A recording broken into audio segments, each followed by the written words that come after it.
ನಮಸ್ಕಾರ ಗೆಳೆಯರೇ, welcome back to new video. Hi ಗೆಳೆಯರೇ, ನನ್ನ ಹೆಸರು ಕೀರ್ತನ. ನನಗೆ ಇತ್ತೀಚೆಗಷ್ಟೇ ಮದುವೆಯಾಗಿದೆ. ನನ್ನ ಗಂಡನ ಹೆಸರು ಪ್ರಕಾಶ್. ನಾವಿಬ್ಬರು ಇವಾಗ ವಿದೇಶದಲ್ಲಿ ಇದ್ದರೂ ಕೂಡ ನಮ್ಮ ಜೊತೆಗೆ ನಡೆದ ಒಂದು ಘಟನೆಯ ಬಗ್ಗೆ ಹೇಳ್ತೀನಿ. ನಾನು ಮದುವೆಯಾದ ಹೊಸತರಲ್ಲಿ ದುರಾದೃಷ್ಟದಲ್ಲಿ ಇದ್ದೆ. ಆಗ ಮನೆಯಲ್ಲಿ ನಾನು, ನನ್ನ ಗಂಡ, ನನ್ನ ಮಾವ ಮತ್ತು ನನ್ನ ಬಾಮೈದನ ಹೆಂಡತಿ ನಮ್ಮ ಜೊತೆಯೇ ಇದ್ದರು.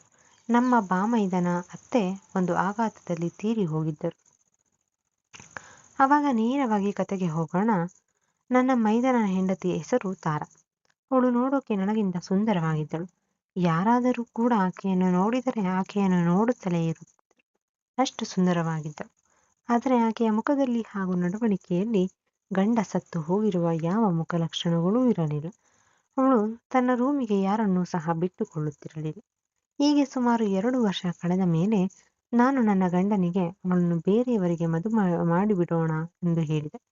ಸುಮ್ಮನೆ ಅವಳ ಜೀವನ ಹಾಳಾಗುತ್ತೆ ಎಂದು ಹೇಳಿದೆ. ಅದಕ್ಕೆ ನನ್ನ ಗಂಡ ಒಪ್ಪಿದ. ಆದರೆ ಈ ವಿಷಯದ ಬಗ್ಗೆ ಅವಳಿಗೆ ಕೇಳಿದಾಗ ಆಕೆ ಏನೂ ಹೇಳಲಿಲ್ಲ. ಆಮೇಲೆ ನನ್ನ ಮಾವನಿಗೆ ಈ ಬಗ್ಗೆ ಎಷ್ಟೋ ಬಾರಿ ಮಾತನಾಡಿದಾಗ ಅವರು, ನೋಡಮ್ಮ, ನಿನ್ನ ಕೆಲಸ ಎಷ್ಟಿದೆ ಅಷ್ಟು ಮಾಡು. ಯಾರಿಗೆ ಅವಶ್ಯಕತೆ ಇದೆಯೋ ಅವ್ರು ಕೇಳ್ತಾರೆ, ನೀನು ಸುಮ್ಮನಿದ್ಬಿಡು.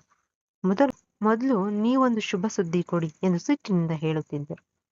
ಹೀಗೆ ಹಲವಾರು ಮನಸ್ತಾಪಗಳ ಬಳಿಕ ಒಂದು ದಿನ ನಡೆದ ಘಟನೆ ನನ್ನ ಚಿಂತೆಗೀಡು ಮಾಡಿತು. ಒಂದು ದಿನ ನಾನು ಮತ್ತೆ ತಾರಾ ಬಟ್ಟೆ ತೊಳೆಯುವಾಗ ಮಾವನ ಜೇಬಿನಲ್ಲಿ ಹೆಲ್ಮೆಟ್ ಸಿಕ್ಕಿತು. ಅದನ್ನು ನೋಡಿ ನಾನು ಗಾಬರಿಯಾದೆ. ಆದರೆ ಆಕೆ ಗಾಬರಿಯಾಗದೆ ತನಗೆ ಬೇರೆ ಕೆಲಸ ಇದೆ ಎಂದು ಹೊರಟು ಹೋದಳು. ನಾನು ಅದನ್ನು ನನ್ನ ಗಂಡನಿಗೆ ತೋರಿಸಿದಾಗ ಅವರು, ಏನೇ ಇದು ಬೆಳಗ್ಗೆ ನಿನ್ಗೋಳು ಎಂದು ಬೈದರು. ಆಗ ನಾನು, ಅದು ಮಾವನ ಜೇಬಿನಲ್ಲಿ ಸಿಕ್ಕಿತು ಎಂದಾಗ, ಇರಲಿ ಬಿಡು, ಅಮ್ಮ ತೀರಿ ಹೋದ ಮೇಲೆ ಅವರಿಗೆ ಬೇಜಾರಾಗಿರಬೇಕು ಎಂದರು. ನಾನು ಇದ್ದರೂ ಇರಬಹುದು ಎಂದು ಸುಮ್ಮನಾದೆ. ಇದಾದ 3 ದಿನಗಳ ಬಳಿಕ ನಾನು ಮನೆ ಸ್ವಚ್ಛ ಮಾಡುವಾಗ ತಾರಾ ರೂಮಿಗೆ ಹೋಗಿದ್ದೆ. ಹೀಗೆ ಸ್ವಚ್ಛ ಮಾಡುವಾಗ ಅವಳ ಸೀರೆಗಳ ನಡುವೆ ಹೆಲ್ಮೆಟ್ ಸಿಕ್ಕಿತು. ತಾರಾ ರೂಮಿನಲ್ಲಿ ನಾನು ಹೆಲ್ಮೆಟ್ ನೋಡಿದ್ದೇ ತಡ ನನಗೆ ಶಾಕ್ ಆಯಿತು. ಏಕೆಂದರೆ ಅವಳಿಗೆ ಅದರ ಅವಶ್ಯಕತೆ ಇರಲಿಲ್ಲ. ಹಾಗಿದ್ದರೆ ಮನೆಯಲ್ಲಿ ನನಗೆ ಗೊತ್ತಿಲ್ಲದೆ ಏನೋ ನಡೆಯುತ್ತಿದೆ ಎಂದು ಎನಿಸಿತು. ಅದು ಎಲ್ಲಿತ್ತೋ ಅಲ್ಲಿಯೇ ಇಟ್ಟು ನನ್ನ ಪಾಡಿಗೆ ನಾನು ಹೊರಬಂದೆ. ಕೂಡಲೇ ತಾರಾ ಎದುರಿಗೆ ಬಂದಳು. ಆಗ ಆಕೆ, ನೀವೇಕೆ ಇಲ್ಲಿ ಹೋಗಿದ್ರಿ, ಹಾಗೆ ಹೀಗೆ ಎಂದೆಲ್ಲ ಜಗಳವಾಗಿಬಿಟ್ಟರು. ಕೊನೆಗೆ ಎಲ್ಲರೂ ಸೇರಿ ನನಗೆ ಬುದ್ಧಿವಾದ ಹೇಳಿದರು. ಆದರೆ ನನ್ನ ಮನಸ್ಸಿನಲ್ಲಿ ಆ ವಿಚಾರ ಕೊರೆಯುತ್ತಲೇ ಇತ್ತು. ಮನೆಯಲ್ಲಿರುವುದು ನನ್ನ ಗಂಡ ಮತ್ತು ಮಾವ ಮಾತ್ರ. ಮಾವ ಕೂಡ ಹೊರಗೆ ಹೋಗುವುದಿಲ್ಲ ಎಂಬ ಇತ್ಯಾದಿ ವಿಚಾರ ಮಾಡಬೇಕಾದರೆ ನನಗೆ ಕಂಡಿದ್ದು ನನ್ನ ಗಂಡ. ಆತ ಕೆಲವೊಮ್ಮೆ ಹೊರಗೆ ಹೋಗ್ತೀನಿ ಎಂದು ಹೇಳಿ ಸುಮಾರು 4-5 ಗಂಟೆಯ ಪತ್ತೇನೇ ಇರ್ತಿರ್ಲಿಲ್ಲ. ಫೋನ್ ಹಚ್ಚಿದರೂ ಕೂಡ ರಿಸೀವ್ ಮಾಡ್ತಿರ್ಲಿಲ್ಲ. ಅಲ್ಲದೆ ಕೆಲವು ಸಲ ಆಕೆ ಪರವಾಗಿ ಮಾತನಾಡುತ್ತಿದ್ದ.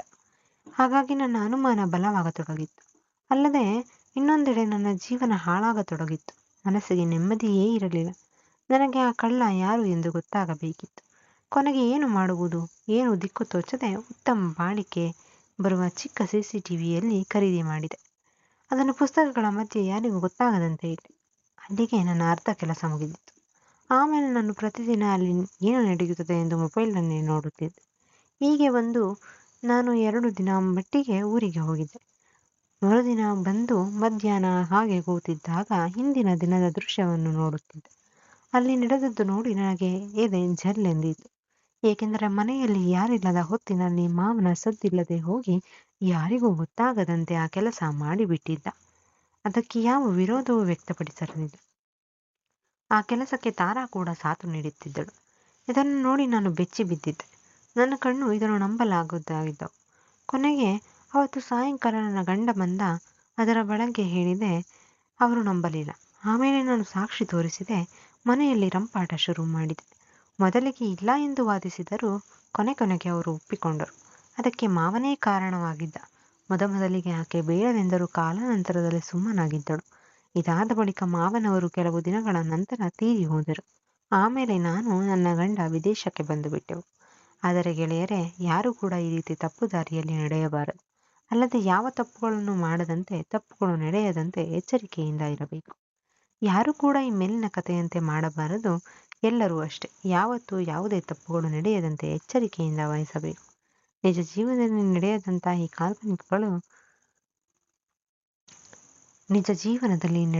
ಈ ಕಾಲ್ಪನಿಕ ಕಥೆಗಳನ್ನು ಗಂಭೀರವಾಗಿ ತೆಗೆದುಕೊಳ್ಳಬಾರದು.